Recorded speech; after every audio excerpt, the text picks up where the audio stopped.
Published, 9:55 14 May 2018. Chris Wise. Vauxhall Mallards and Horsford both got their league campaigns up and running on an afternoon when rain had a big say in proceedings, but thankfully not the final say. The pair started the day locked together at the bottom of table and ended it with struggling neighbours Norwich below them after coming through tough home games to record their first wins of the season.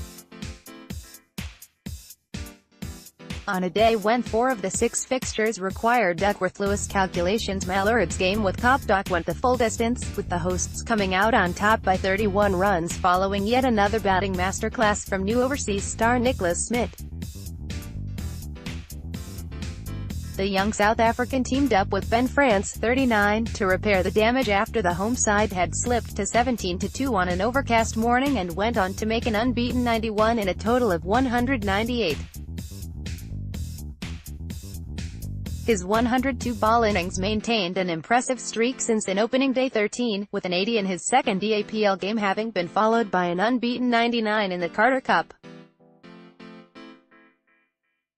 Smith must be wondering what he has to do to finally pass 3 figures, although a first century shouldn't be long in coming if he maintains his current form. Copdock were dismissed for 167 in reply as France took 3 wickets and Paul Bradshaw and Adam Todd 2 apiece.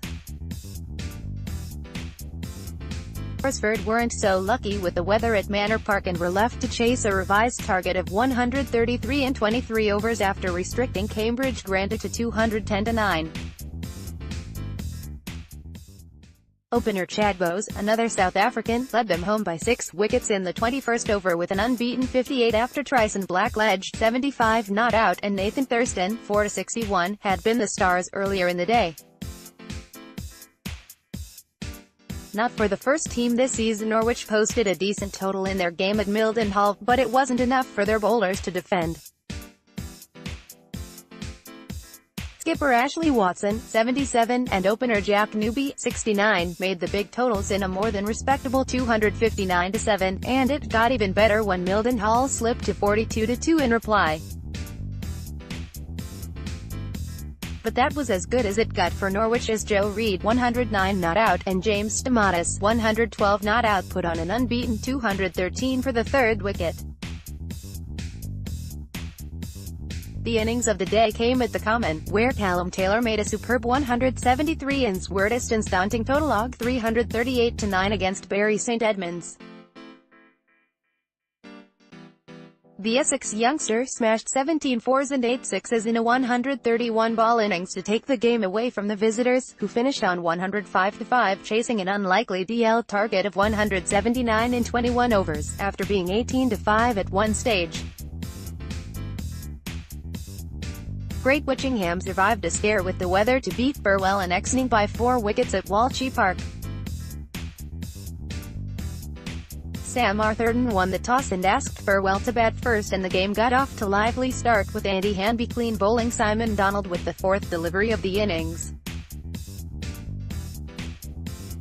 Burwell continued to struggle and were dismissed for 132, with 3 wickets for Hanby and 2 each for Brett Stolworthy and James Spellman. Rain started to fall at the interval, and after a delayed restart, Witchingham had a reduced Duckworth Lewis target of 118 from 38 overs, with the hosts needing to bat for a minimum of 10 overs for a result to be achieved. With the score on 23 at the end of the 8 over, the players left the field as rain came again. When play resumed, Witchingham's new target was 97 from 29 overs, and when James Hale went they still needed 20 with 6 wickets down. But Brett Stolworthy with 14 and Murray Breedsky with 4 saw Witchingham home to victory without any further drama with 13 balls to spare.